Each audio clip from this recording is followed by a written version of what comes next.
এক শ্রেণীর অসাধু মজুতদার পাট শিল্পকে অস্থিতিশীল করে রেখেছে। তাদের জন্যই $5 বিলিয়ন সম্ভাবনাময় বাজার $1 বিলিয়ন আটকে আছে বলে মন্তব্য করেছেন বাণিজ্য উপদেষ্টা শেখ বশিরউদ্দিন।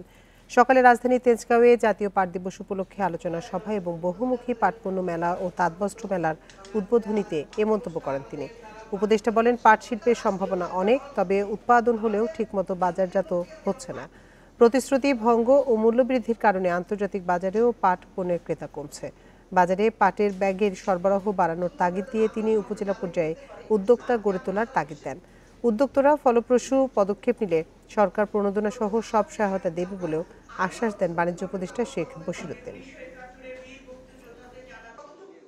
৭৫ থেকে ৮০ লক্ষ বেল অথবা ১২ থেকে ১৩ লক্ষ টন পাটের যদি আমরা বর্তমান বাজারে, যদিও ৩,০০০ টাকার বেশি পাটের মূল্য, ৩,৫০০ টাকা, সো রাফলি আবার ১০,০০০ কোটি টাকার মতো একটা কৃষি পণ্যের মূল্যমান দাঁড়ায়।